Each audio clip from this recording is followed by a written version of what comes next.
Les journées de Jésus sont chargées et vraiment fatigantes. Ce jour-là, pour échapper un peu à la pression de la foule, la solution c'est de traverser le lac de Tibériade. Et c'est ce qu'il demande à ses disciples. Et ne tarde pas à s'endormir à l'arrière de la barque. Celle-ci, il faut se la représenter comme assez grande pour recevoir une quinzaine de personnes. Et c'est ce qu'il demande à ses disciples. Et parti dans la barque, il ne tarde pas à s'endormir à l'arrière de la barque. Il faut se la représenter assez grande pour recevoir une quinzaine de personnes. D'ailleurs, l'archéologie en a retrouvé une qui permet d'affirmer cela. Voyons d'abord la tempête. Ce lac est situé à 200 mètres en dessous du niveau de la mer. Il est entouré de collines moyennes qui sont un peu plus hautes à l'est.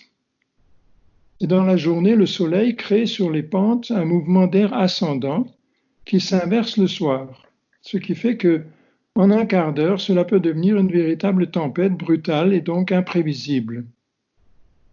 Il faut aussi savoir que le lac fait 12 km de large, c'est donc pas un petit lac, et cela peut devenir impressionnant.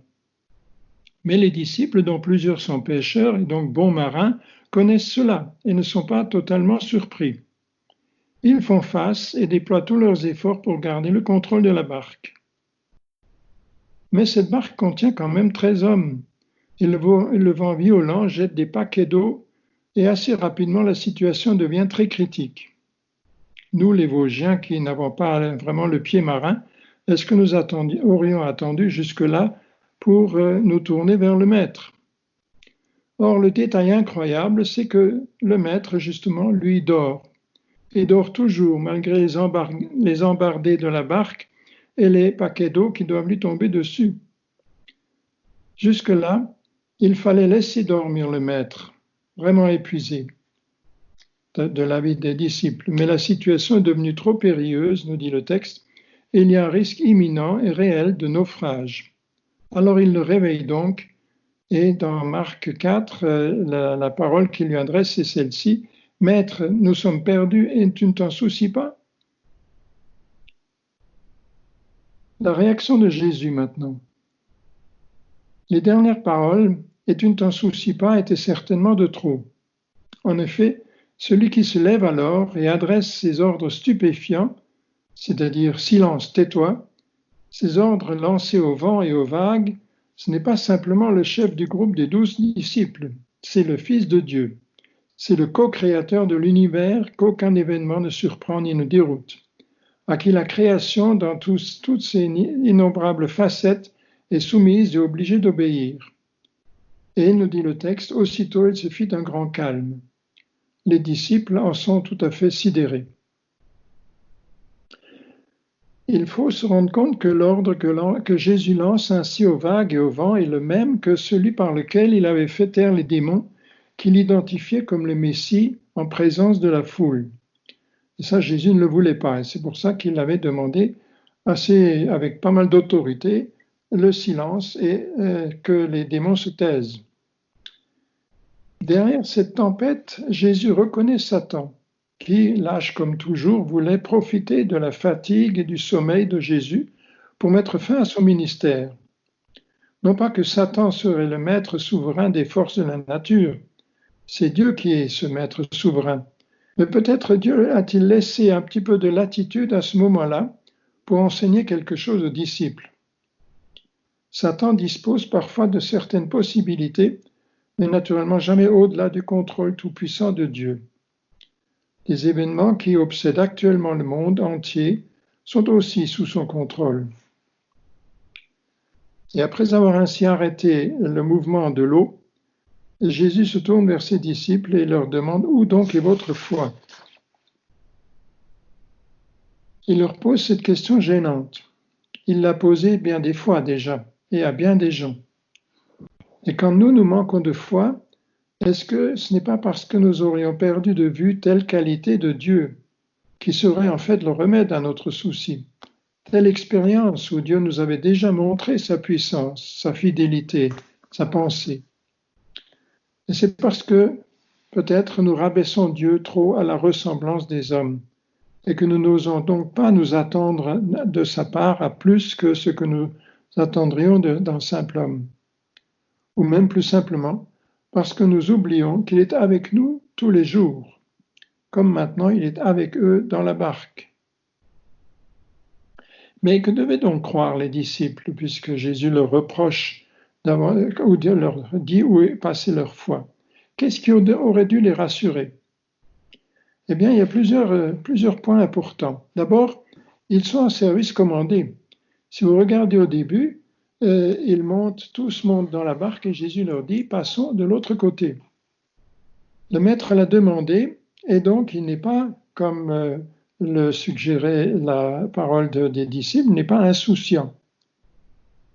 Ensuite, et ça c'est le point certainement le plus important, ce maître est avec eux dans la barque. Le royaume qui n'est pas de ce monde et qu'il annonce avec ses disciples est d'abord le royaume de Dieu. Et s'il est en danger, comme le pensent les disciples, eh bien, c'est quand même d'abord l'affaire de Dieu.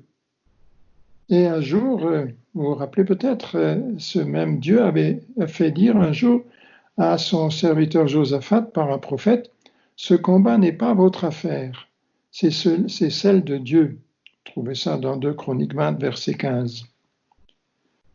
Et enfin, troisième élément important, comment imaginer que l'Église, corps du Christ, soit mise à mal sans que sa tête ne s'en soucie et n'intervienne? Il y a des raisons pour nous de reprendre courage aujourd'hui. Une affaire commandée par le Seigneur ne sombrera pas, parce que les vents des événements sont violents, parce que les vagues d'obstacles et d'opposition nous bousculent, surtout quand le Seigneur y est lui-même explicitement engagé, présent dans la même barque.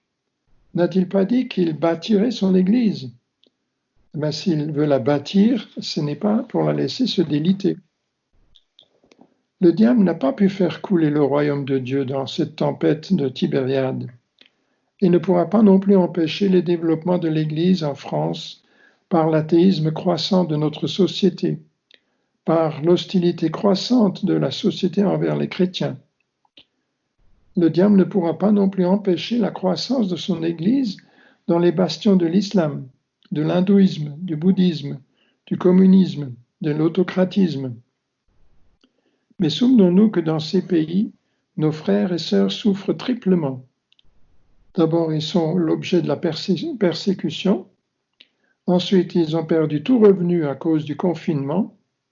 Et enfin, ils souffrent aussi de la perte des contacts de soutien extérieur à cause de ce confinement. Et ça aussi, Dieu le contrôle. Et en conclusion, je dirais que la période inédite dans laquelle nous nous trouvons nous fait vivre bien des expériences inattendues. Et bien qu'elle nous fasse surtout redécouvrir la souveraineté entière de Dieu sur ce monde qui croyait pouvoir se passer de lui.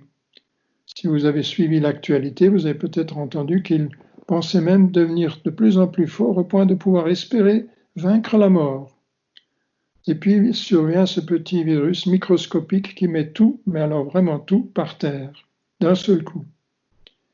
Et si cette pandémie était son moyen de faire avancer souverainement son œuvre, n'oublions pas que le Seigneur est à bord de notre vie personnelle, à bord de notre communauté locale et aussi à bord de l'Église universelle. Alors resserrons notre attachement à lui dans une vie de prière plus fidèle. Voilà. Amen.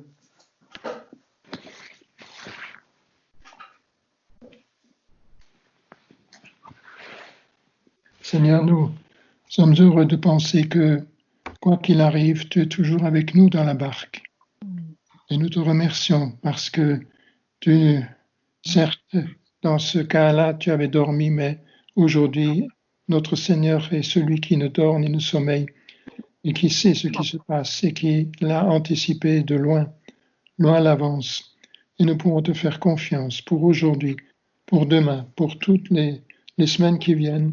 Tu es toujours dans la même barque que nous et nous te glorifions de ce que c'est toi le maître des événements, le maître des éléments, le maître de tout ce qui nous survient, qui nous surprend, mais qui toi ne te surprend pas.